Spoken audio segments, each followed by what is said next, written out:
Of history. When the Rafale program finally got underway, Soviet aircraft were bombing targets in Afghanistan. 20 years later, the situation has changed. A carefully prepared convoy transports the fleet of Rafales to Central Asia. Fuel supply, airspace permits, land diversion studies, weather reports. Pre-flight preparation leaves nothing to chance. From the Sandizier airbase to Kandahar is possible today with buddy tanking operations. This strategy is well established in the Air Force with the deployment of 14 C-135FR and KC-135 tankers. In fact, all combat aircraft of the French Air Force today practice refueling in flight. It is rare for air operations not to deploy this. Mid-flight refueling has become essential, regular, but it is still a very hazardous exercise.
These Rafales have been following the Boeing tanker since takeoff from Istres in France. They are flying eastwards. The Adriatic Sea, the coast of Europe, the Mediterranean Sea fall behind as the desert landscapes of northern Africa appear. After a technical stopover in Djibouti, they fly north to join the Central Asian base. They make their way smoothly. The pilots have fingertip control of flying paths using Thales wide-angle holographic displays. And they are piloting a comfortable machine with efficient air conditioning. The flight is punctuated by refueling operations. The Rafale takes in 1 ton of fuel a minute. Maintaining the aircraft stable behind a tanker is a very tricky affair. Electronic flight control commands handle this, ensuring greater stability and responding intelligently to the pilot. After several minutes of this buddy tanking, the disconnect phase is activated. The Rafale can now pull away, its tanks full.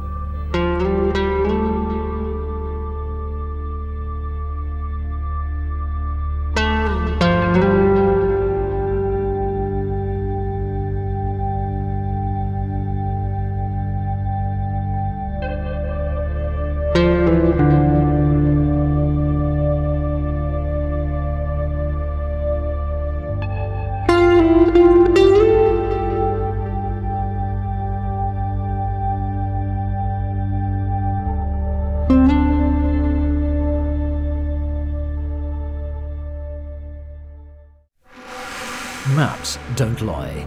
Those of Afghanistan show a landlocked country with no access to the sea, ruggedly mountainous, dusty and hot in summer, bitterly cold in winter. These geographic conditions have shaped its inhabitants. Here, the theatre of war and establishing peace is not easy. Over time, the Afghan theatre has become increasingly dangerous. Deploying helicopters to get troops out of ambushes or to carry out relief missions has become routine. But limiting operations to air supremacy alone would be a grave mistake. It is essential to maintain control of the ground and dialogue with local inhabitants. French troops are striving to accomplish this by conducting joint patrols with Afghan security forces. End of 2008, 41 countries participate in varying degrees in ISAF Enduring Freedom operations. Some 50,000 soldiers are operating under a UN mandate, together with 3,000 US troops deployed by the Pentagon.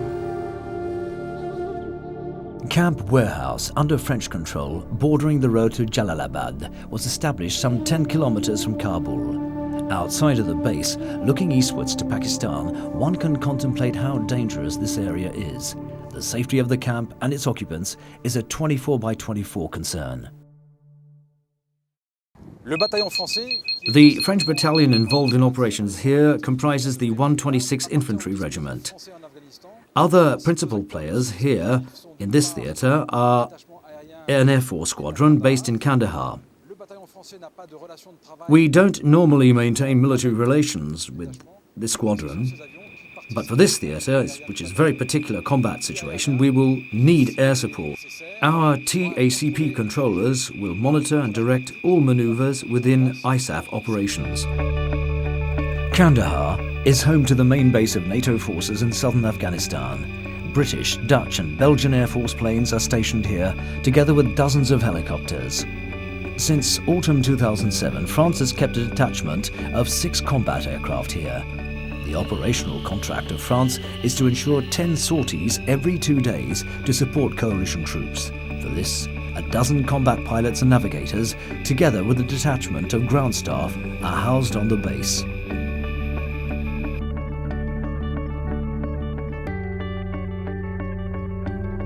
The planes encounter sand and dust infiltration. This can impair their mechanical components. Ground staff must constantly inspect, clean, and even use vacuum cleaners on sensitive equipment, such as these flare launchers.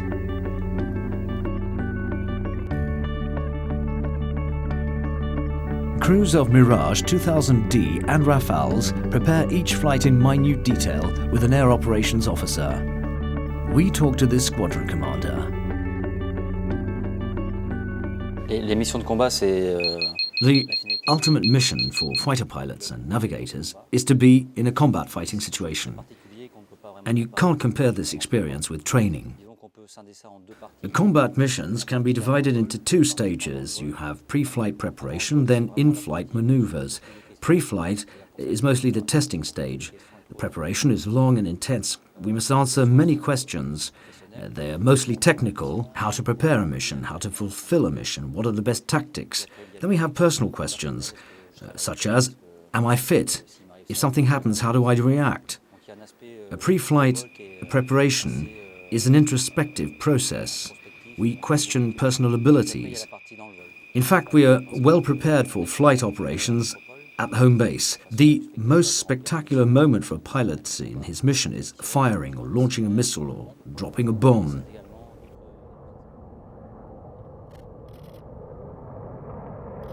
There are also less spectacular moments, like how to adapt to low-altitude flight. Then we have deterrent maneuvers, the objective being how to thwart the adversary, how to kill their action, and this is what we do today in Afghanistan. Our main objectives are to avoid collateral damage and friendly fire, mistaking coalition forces as targets.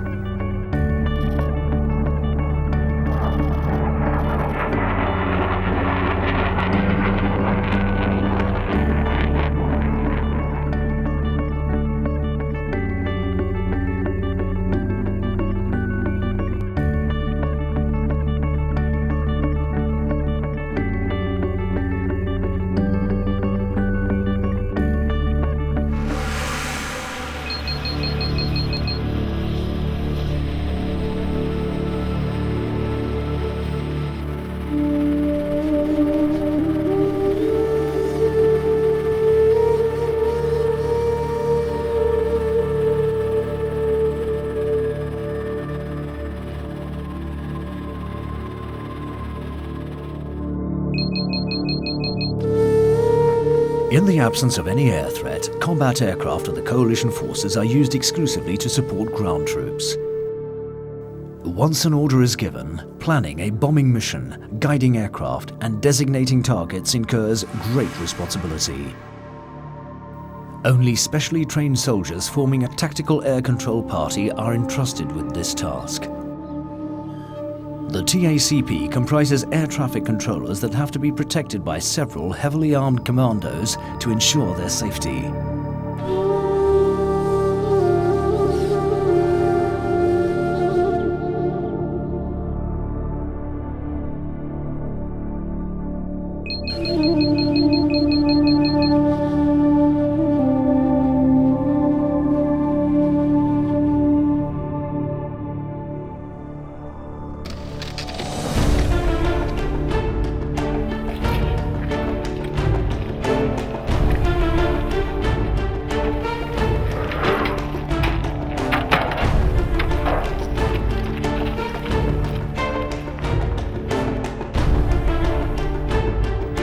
Tracking, identifying, designating.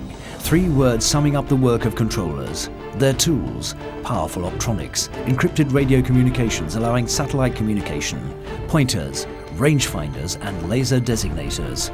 Controllers can provide surface-to-air coordination needed for precise target evaluation. A job that carries great responsibility. Work continues well into the evening thanks to night vision goggles.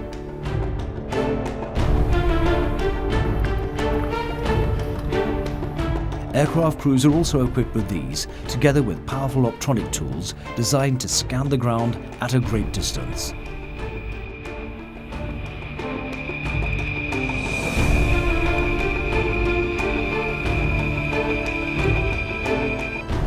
The combat aircraft will soon be several kilometers from the target, but in a vertical plane.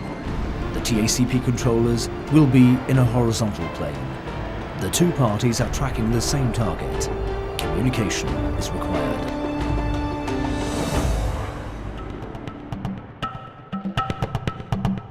Snake.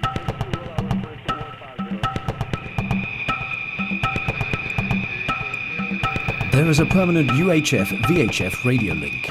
TACP controllers put words into action, helping pilots identify their target using the laser designator pod. The target is identified. The crew can now open fire.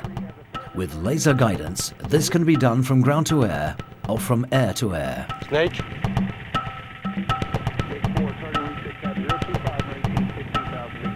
Okay, off.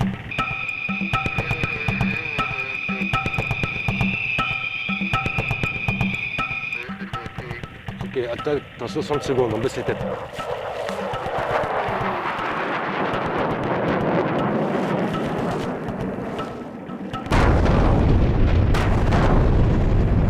Target splash.